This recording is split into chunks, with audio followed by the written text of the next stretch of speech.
Hi everybody, how you doing? So it's Thursday for Love Thursday, and this is when we get some of our questions answered, because people come to me all the time and they're asking questions.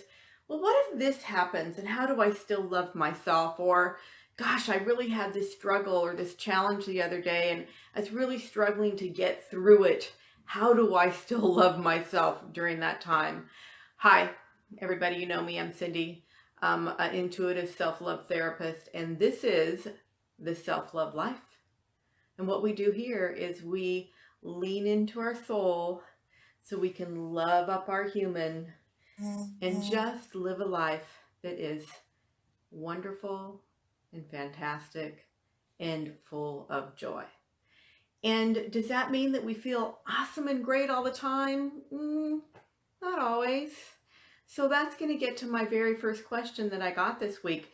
And let me just share this with you. I got a lot of different questions, and I just want to lovingly say that I'm going to get to them as I can. I'm going to try to do a couple questions each week.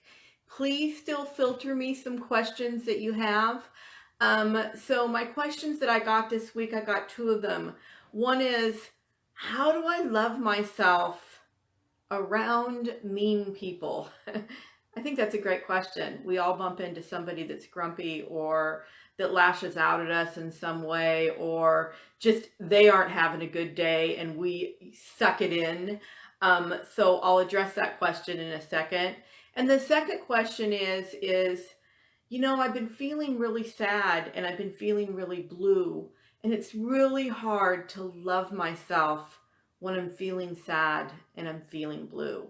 So what do I do in that situation? How do I get myself back to feeling and living this self-love life? So let's take one question at a time. I'm going to keep it pretty easy, simple. Going to be a very short video for you guys. And that is question number one. What do I do about mean people? So here's what I want you to know is, as a human, our whole desire is one thing, and that is to protect ourselves. Our human brain is just made of the material, we'll call it, that says, I need to protect myself, I need to protect myself. So what happens when people kind of lash out at us, or we meet somebody that's really, you know, a struggle to deal with, we immediately do this often. And that is, we suck in that energy and we go, oh my God, there's something wrong with me. You know, why is that person lashing out at me? Why did that person talk to me that way? And the reality is it's not about you. And this is just a change in your thoughts and a little change in your vibration. And that is, it's not about you. What it is about, it's about them and their struggle that they're having. And to be able to stay in the self-love life when you're in some kind of a conversation with a person like that, or you bump into somebody like that, the first thing you need to do is to remind yourself, this isn't me. There's nothing wrong with me. I'm okay. They're obviously having a struggle. And that would be the most important thing that you can do in that situation. But let me take it one step deeper, because this is really important. It's really important, and you will find once you start this evolution of this self-love life, that the people around you will really change, because they're either going to rise to the energy that you are, or they're not going to feel comfortable in it anymore, and they're going to leave. So if you're surrounded with people on a regular basis that are grumpy or that snap at you, that aren't being loving to you, whatever the case may be, remind yourself that I'm valuable. I don't deserve to be treated this way. I love myself, and I wouldn't ask to be treated this way based on the fact that I love myself. So let's just go ahead and let them go. Let that energy go. So one, no, it's not you. You are lovable. You are beautiful. You are amazing. Whatever their energy is, do not suck it in. You don't need to protect yourself. I know that's how our brain is wired, but you don't need to protect yourself. You just need to breathe. It's okay. Love yourself. And then let it go. And then start looking for people that are a lot more positive. The best thing to do is to have people around you that lift you up, lift up your vibe a little bit, get you really going and excited about this life, and are willing to jump on the self-love train with you. You know, some people aren't on the self-love train. You know, they're on kind of like the sinking boat. And what we don't want to do is jump on that. Okay. So the second question is, what do I do when I'm sad and blue? And how do I keep loving myself? Because I don't even want to do really anything. And I love this question. I got lots of questions. I picked this question on purpose because I myself have dealt many times with sadness and the blues. But this is something that's really important to get, is you have to take kind of a checkup from the neck up. And that is, you need to decipher, is this a situational thing that's happening to me? Or am I feeling this way all the time? So there's two different things. I'm feeling a little sad and blue. Everybody gets sad and blue sometimes. Everybody has a bad day sometimes. Even the people that you see and you go, oh my God, they have such an amazing life and things are going so beautiful with them. You know what that is.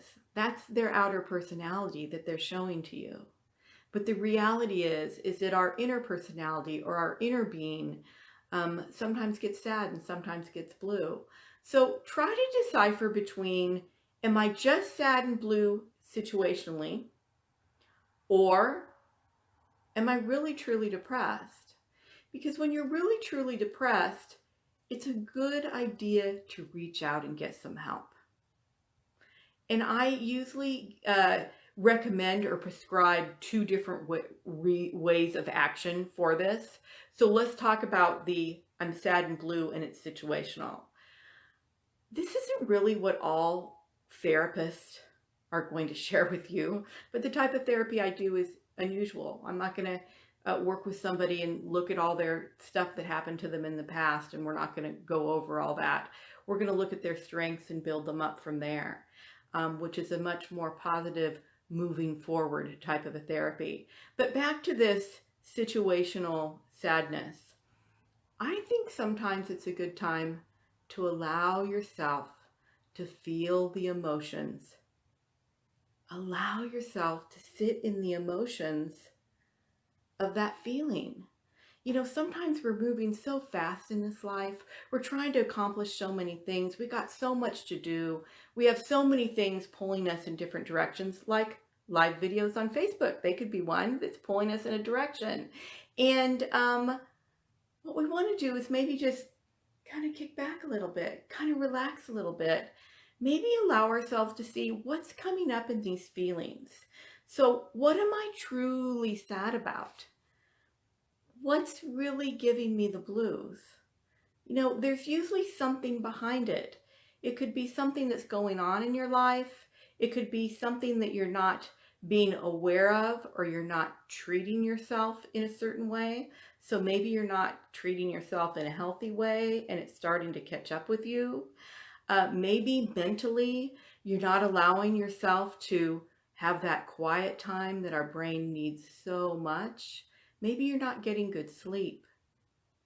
And maybe you just need to allow yourself to have a good cry.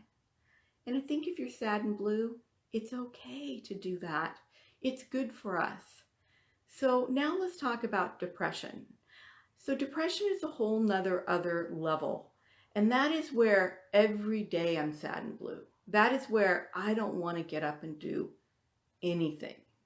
That is where you really are struggling with your thoughts to keep them positive and to keep them loving and to keep them anywhere near a self-love life.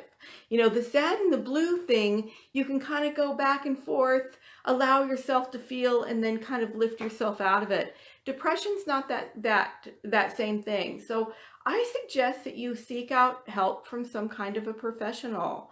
I don't always immediately think that it's good for people to run out and go to their doctor and get on some kind of medication. It could possibly be that the depression could be being caused from something else, a health issue, some kind of emotional something that you haven't dealt with. But I say seek out a professional if it's real, true depression. So there you go. Thirsty for Love Thursdays. It's about quenching the heart's questions on how do I get out and live a self-love life. And those were my 2 questions for this week. So I'm hoping they help you. I hope they give you a little bit of a lift up and a little bit of love. And let me just share this with you. Living the self-love life does not mean that we are floating on a cloud, super duper happy all the time. What it means is that we're able to get back up into that energy quicker and faster by learning how to take our thoughts and change them to more loving, caring, positive thoughts, how to take care of ourselves better, and also how to do what we need to do to keep ourselves in a good vibe, in good love, in the self-love life. So that's it for today. And I want to just say that you are loved, and I'm sending you some big love today. And I hope that you have a beautiful, beautiful day. Bye, everybody. Take care.